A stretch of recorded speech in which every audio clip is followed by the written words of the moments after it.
Hi dear friends, again a very important burning topic, the Ayodhya hashtag Ram Janmभूमि issue। यानी अयोध्या में जो राम जन्मभूमि विवाद है ये क्या है, आज इसके बारे में इसके इन आउट्स को हम पढ़ने जा रहे हैं and we will study it scientifically step by step. So number one question, why the issue is in news?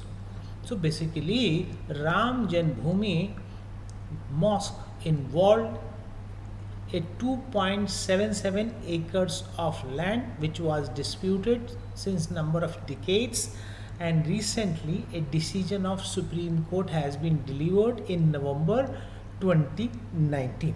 तो ये बड़ा लंबा विवाद है राम जन्मभूमि बाबरी मस्जिद का। इसमें 2.77 एकड़ लैंड के टुकड़े को लेके विवाद था। ये मामला हाई कोर्ट में चला, सुप्रीम कोर्ट में चला और सुप्रीम कोर्ट ने नवंबर 2019 में अपना निर्णय दिया। Now next thing, what was the actual issue in short?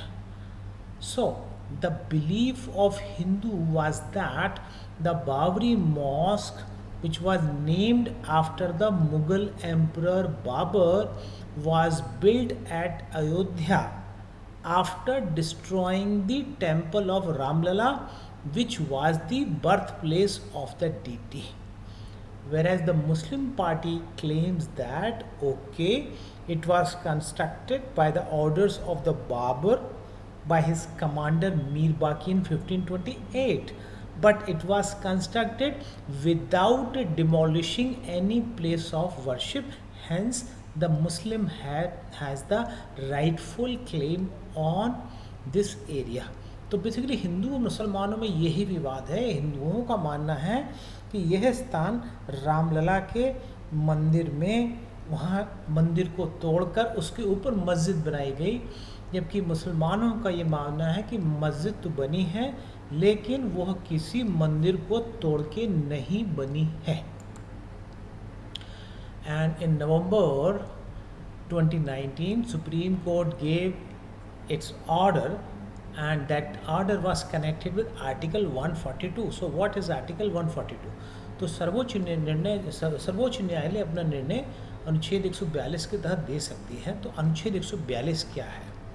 So article 142 states that Supreme Court in exercise of its jurisdiction may pass such decree or such order which shall be enforceable throughout the territory of India। यानी सर्वोच्च न्यायालय अनुच्छेद 142 के तहत अपनी शक्तियों का प्रयोग करते हुए कोई भी ऐसा आदेश दे सकती है जो कि पूरे भारत में लागू होगा। And Supreme Court implicitly referring to the demolition of Babri Masjid, invoking Article 142 to ensure that a wrong committed human action must be corrected। तो जो सर्वोच्च न्यायालय ने अनुच्छेद 142 में जो निर्णय दिया, इस आशय से दिया कि जो एक पूर्व में कोई गलत काम किया गया था वो सही किया जा सके। And the hearing in the politically and religiously sensitive decades-old temple mosque land dispute in Ayodhya was the second longest proceeding in the history of Supreme Court, which lasted for 40 days in Supreme Court।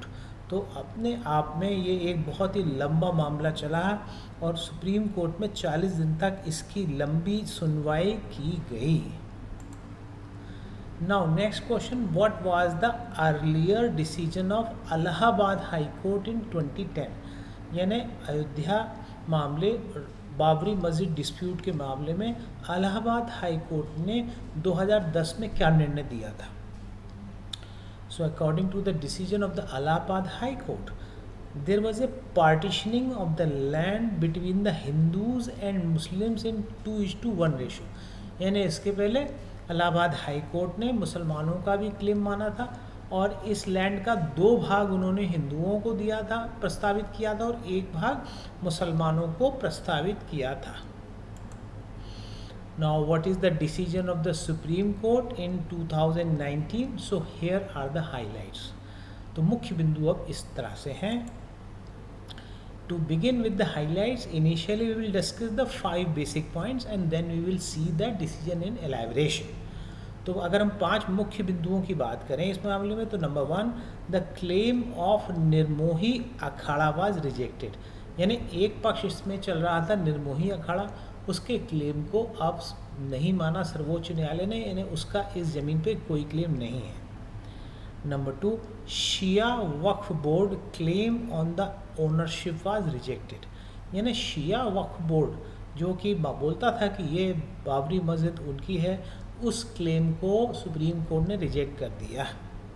Number 3, the disputed Ayodhya site given to Ram Janmabhoomi Nyas, यानी ये जो 2.77 एकड़ का land है, ये राम जन्मभूमि न्यास को सर्वोच्च न्यायालय ने सौंपने को कहा. And number 4, an alternative piece of land for Muslims of around 5 एकड़ इन अयोध्या, यानी अयोध्या में अन्य किसी स्थान पर मुसलमान भाइयों को 5 एकड़ लैंड दिया जाए जिससे वो अपनी वहाँ पे मस्जिद बना सके.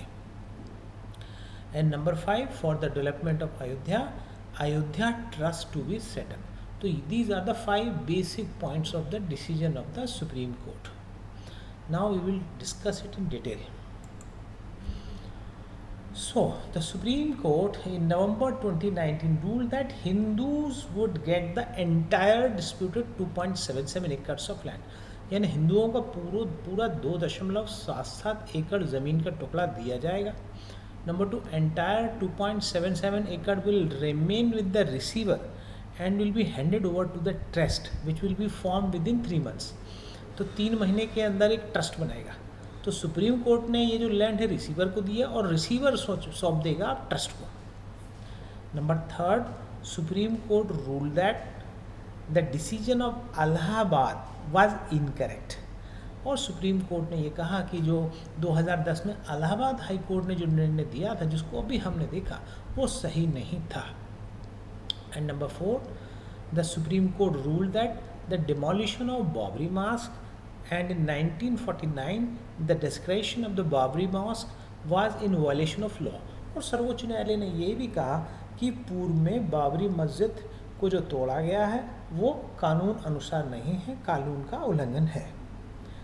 Number 5, the court observe that archaeological evidence from archaeological survey of India that is ASI shows that the Babri mosque was constructed on a structure whose architecture was distinctively indigenous and non-Islamic. बहुत ही महत्वपूर्ण निर्णय.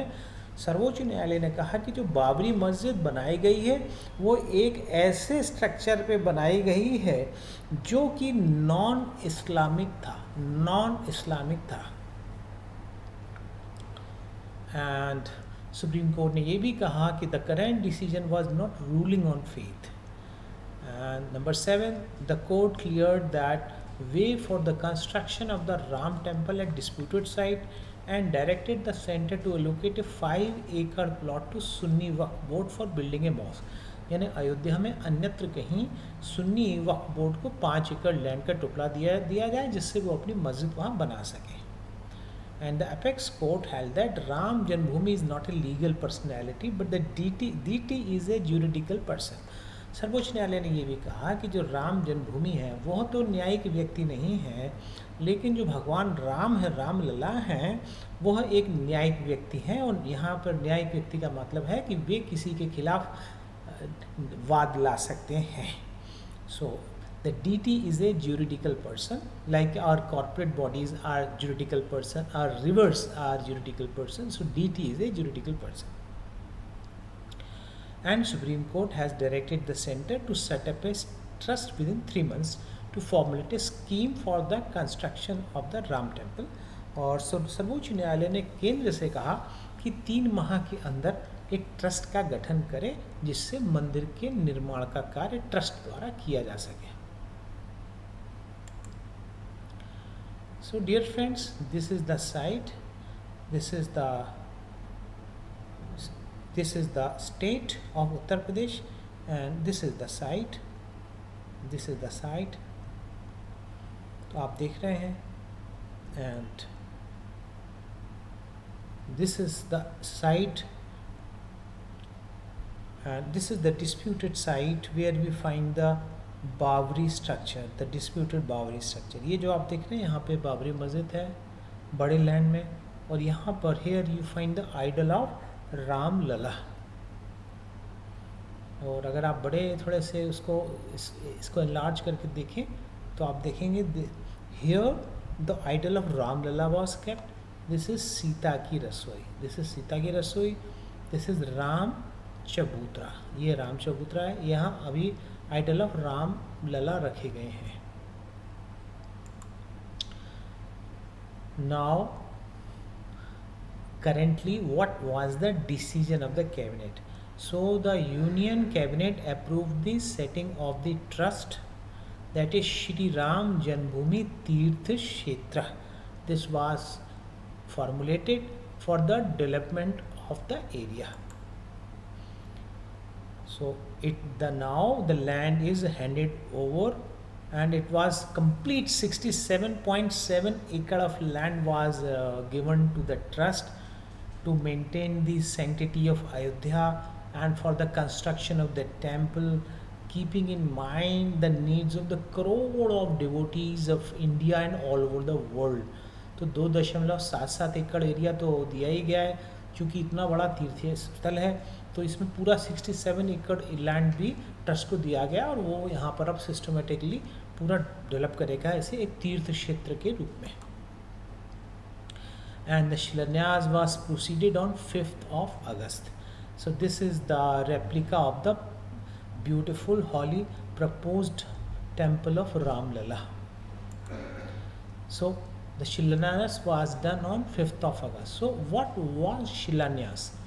So the foundation at Shri Ram temple at Ayodhya was first dug, and the area directly below the Garbhagriha and a deeper hole is dug.